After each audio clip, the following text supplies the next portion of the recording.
Choosing a Chromebook for those looking for a new Chromebook or helping someone else. I'm Hewie Poplock.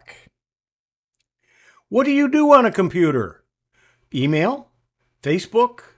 Games? Look up information or Google it? Banking and pay bills? Make purchases on Amazon and other websites? Zoom? YouTube? Any of the Microsoft Office products or any Office product, and anything else that you do.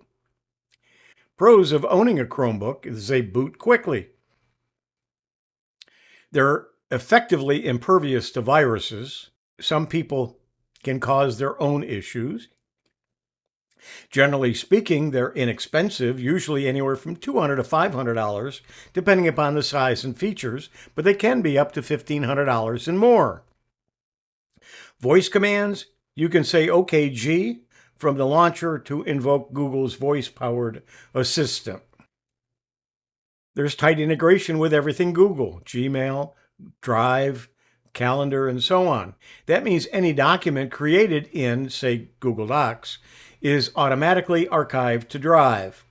It's like a full-time automatic backup for nearly everything the user does. There's great battery life, simple keyboards, and it comes with all the essential software. And they're easy to carry if you want to use it as a notebook and carry it around. There are a few cons. One, there's a bit of a learning curve, especially if someone has already been used to Windows or a Mac.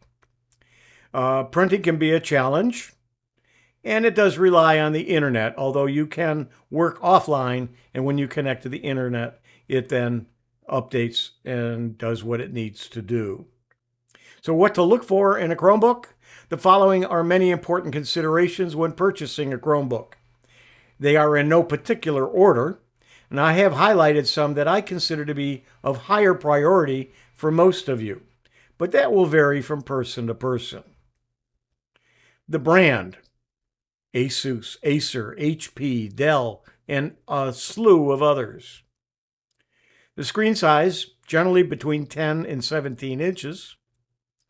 The resolution, 1366 by 768 or 1920 by 1080. Some of the larger ones are coming with a greater resolution. The CPU model and speed may not be important to you, depending upon what you're doing. And then, of course, how many cores are in that CPU or central processing unit. How much memory and storage? Memory is the brains, storage are the filing cabinets. Generally, Chromebooks come with 4 gigabytes of memory, although you can get 8 or 16. 8 is better, of course, than 4, but 4 should be enough for most people. The storage can be as little as 16 gigabytes, but that would include what you're storing as far as the operating system. So 16 gigabytes really is not enough, although you can buy them like that. 32 is still a little bit small. I would recommend 64 gigabytes, but a lot of them now are coming with 128, and some of them even have SD card slots, which you can put in 128 or 256 gigabyte SD cards as well. Battery life is excellent in most Chromebooks. Can be 8 hours, can be 10 hours, in some cases even more. You want to look at the battery life. How much does it weigh? If you're going to be carrying it a lot, moving it more than just from the living room to the bedroom, then weight might be an issue. Whether it has an HDMI port, are you going to connect it to a projector or to your TV screen?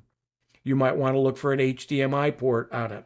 Which USB ports are included with that model that you're looking at?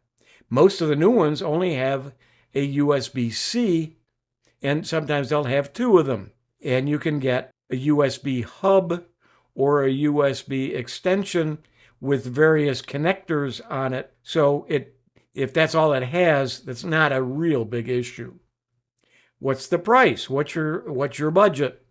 If you're looking at the $200 range, you're not going to get a lot, but sometimes they're on sale. If you're looking at a $700 unit that's on sale, a lot of times will be on sale for $500 or less. Do you want it to have a fan or fanless? In most cases, it doesn't matter, but the fan may be a little bit noisier.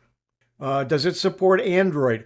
Almost all of the later Chromebooks support Android. The difference would be if you buy a real old one, a used one, might not, and you want to double check that because it may also be beyond the date of updating or pretty close to it. Also, if you have a Mac or a PC and you turned it into a Chromebook by adding the Chrome OS Flex, it will not support Android. Touchscreen. You'll notice that this one is one that I think is a high priority. Some people don't want a touchscreen. I think it's important, and I do recommend it. To those who have never used a touchscreen, when they get one, they will be glad they did. A camera and a mic. Most of the Chromebooks do include a camera and a mic, but you might want to double check and you might want to look at the quality of it. A lighted keyboard. This is not highlighted, but it's one that's very important to me. I like a lighted keyboard. You may not care. LTE. Does it have the cell capabilities? Which means you have to pay for connectivity, but you have 24/7 connectivity wherever you are. As long as there's a cell tower nearby, you would have connectivity. So if you're in a car, you're in a restaurant, you're in somebody's home, you can use your own connection and you don't have to worry about either someone eavesdropping like in an airport or in a restaurant, but you have your own connection through just as if you were using a hotspot.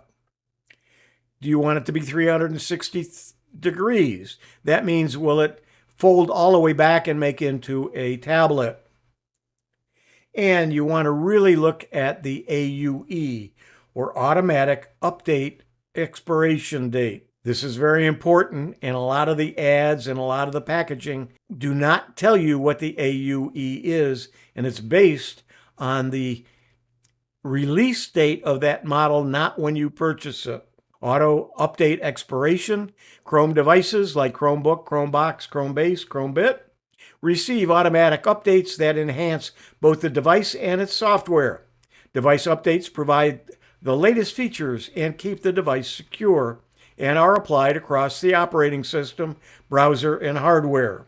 These updates depend on many device-specific non-Google hardware and software providers that work with Google to provide the highest level of security and stability support. For this reason, older Chrome devices cannot receive updates indefinitely to enable new OS and browser features. If you go to the link that's there, what you will find is the Google-approved Chrome OS devices and when the auto update expiration date occurs. What you have to be careful of when you choose which model you have, make sure that it corresponds to the one you're looking at or the one you're going to buy, the same model over several years, and the date will differ. Also, if you're buying something on sale really cheap, it could be very close to expiration date. So you want to be mindful of that.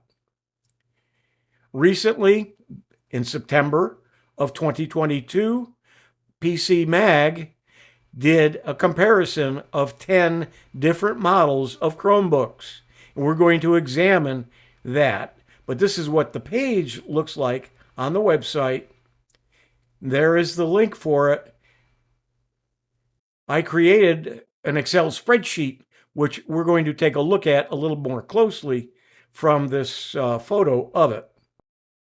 Let's look at the spreadsheet. I can't go out and purchase all of these Chromebooks, so we're going to have to rely on PC Mag and their tests and ratings, and they may or may not be totally accurate, but we're going to go by them anyway.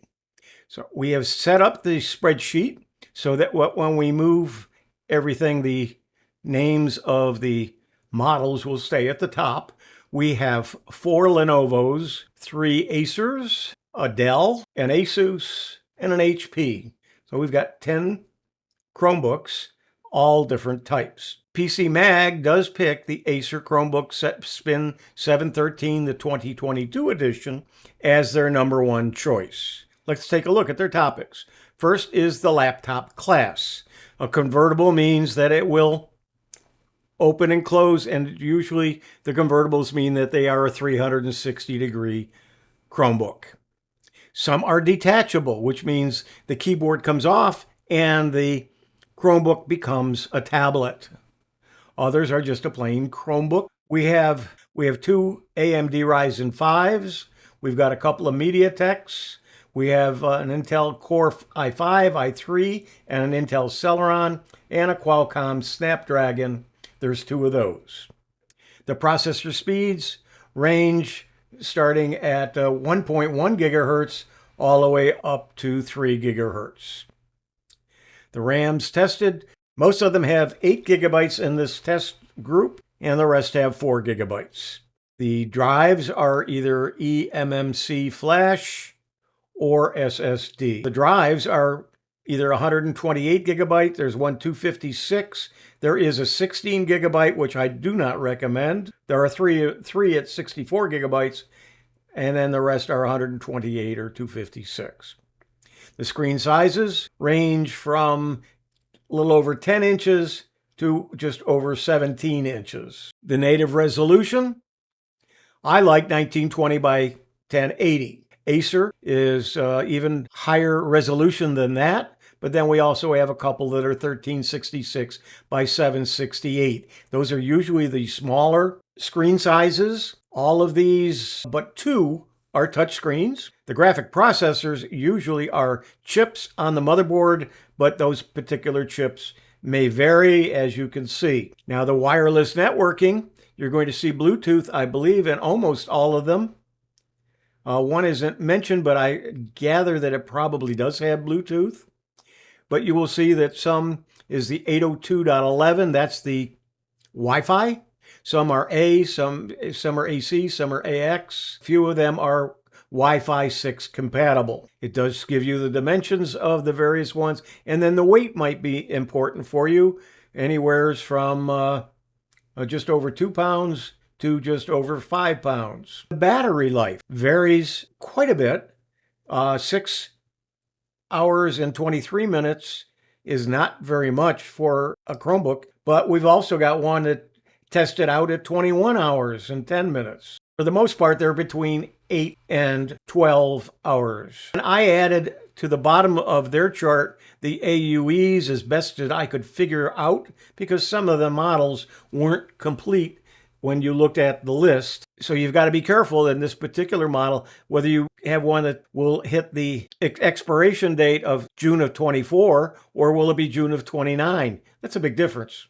But you will see most of them are at least 2027, and most of them are 2029, which means they are recent models. So that's our comparisons. Good luck in purchasing your Chromebook or helping your neighbor or friend with their purchase of a Chromebook.